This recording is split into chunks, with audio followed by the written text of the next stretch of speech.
I want to tell you a really, really powerful testimony, a life-changing testimony that when I heard the testimony, I wasn't even sure if I believed it until I saw it. And it's about this man here. His name is Jifanel.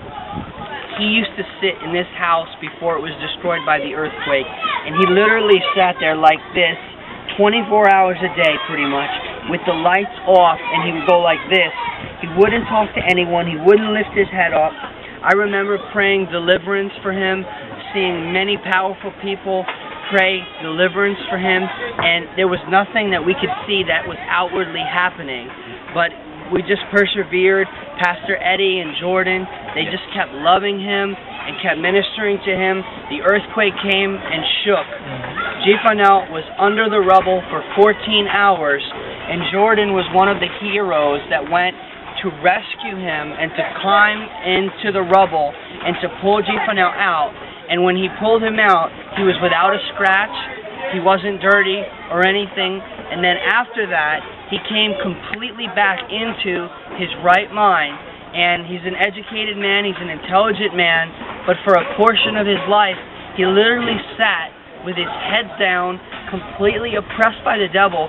He wouldn't even talk. And now he's standing here in his right mind. And this is the power of the gospel, and I want to encourage you. This is the power of a risen Christ. I want to encourage you to persevere in your faith. Don't believe because you see. Believe until you see.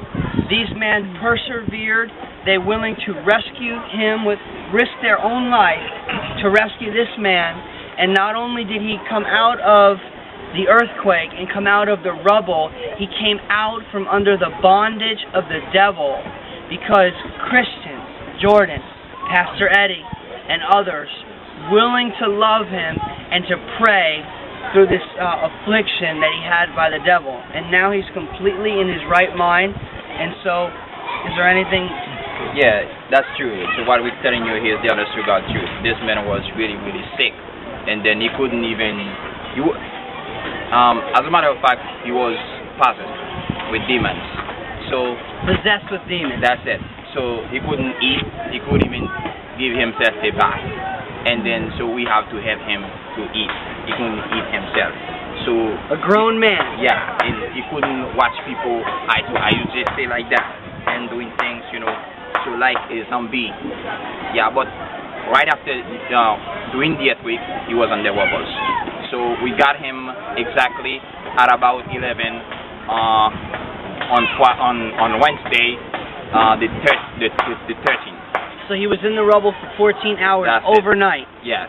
So the whole night, and in the morning about 11, we got him out. I remember laying in the flatbed truck crying. Remember, I was crying, saying, I feel like a coward, that I don't have enough courage to help him. That's it. And you had enough courage to go and help him. Yes, but so we're confessing sin a little bit here and giving a testimony. That's it. Somebody else thought that he died, but it was an amazing thing in the morning, so we got him out on the wobbles. So nothing hit him. When did he come into his right mind? A couple of weeks after, maybe, how many weeks? After 3 days. After 3 days? I started to sick because I couldn't speak for a long time. After your program, 3 days, I started to speak. To come to yourself. Yes, after 2 days he started to come to himself and to talk. So 3 days after the earthquake, he came to himself and he began to speak. So the devil, there's actually a deaf and dumb spirit in the Bible that kept a boy from speaking. And so he had this same kind of a spirit in him, and the Lord liberated him and loosed him, and he began to speak again. And it was a great testimony for us. Just a lot of people got converted because of him. So in the church. So you're saying that salvation came because of this healing. That's it, yes. So when God demonstrates who he is, who he really is, people want him. That's it. Yeah, this is what God can do. This is the same Jesus that was yesterday and today and forever. He is the same yesterday, today, and forever. Is there anything you want to say to encourage the people? If I want to? Say anything. I have to say that God is united. God is unique. God is unique. He's Yeah. unique. And I want to say that God has to want to show me His power. That's it. For this sickness, because I wasn't in this way. I wasn't Christian. Before the sickness, I wasn't Christian, but after God let me take this sickness just to find a way, the right way, just to be His follower and just to see His power. Yeah, because now I realize God is unique and God is incomparable. God is unique because and then I want to serve Him for all the time. Yes. All the time. Because I couldn't memorize nothing during my sickness. I couldn't memorize nothing. I was in a Bible course. I couldn't memorize any verse.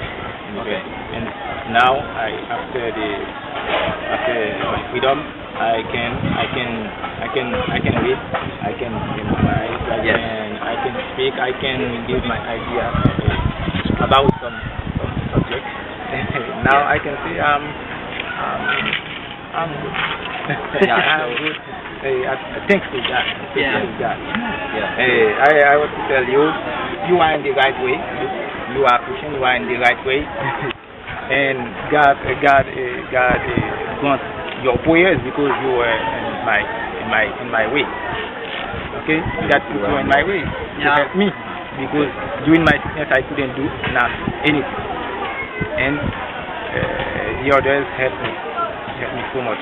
You helped me, you pray for me. I remember that, and many others pray for me, and now and then God wants the prayers and give me my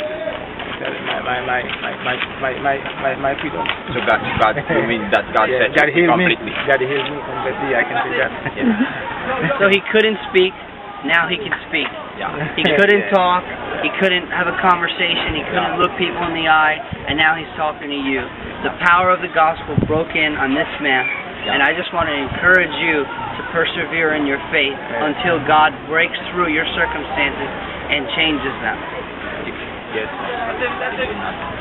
He could not in Bible study. He couldn't read the Bible, and now he's able to do it. Yeah. He's okay now. So God is so good. This is the power of God. He said that God wanted to show him that he is so powerful. You know, that God is the same yesterday and today and forever, because he was not Christian before that. Yeah. But because he was sick, and then this is a deliverance ministry, and then his parents brought him here, and then just to pray so that we could pray with him, and then we prayed. But we know that God could do something. So our vow with God was nobody could die in our house.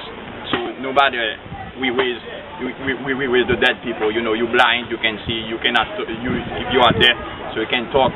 So no matter what your sickness, even AIDS people, they got healing in this ministry here. So we pray with people. A lot of people from all Haiti, they always come here and then to be healed. Yeah. So this is one of the testimonies.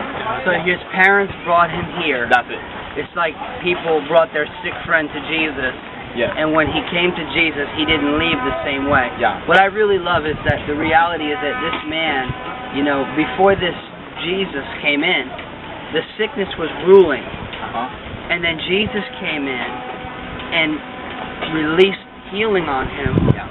And now Jesus is not only ruling his body, but now he's giving his heart to Jesus. I mean, right here you can see the Bible. That's the Bible. I mean, yeah. so the hunger level and his faith level has risen.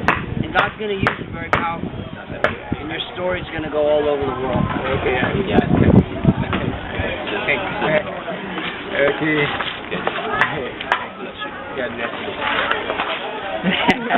We love you. Jesus we love you. is God is amazing. good. God is good all the time. Jesus wins. The same yesterday, today, and forever. Okay. Yeah.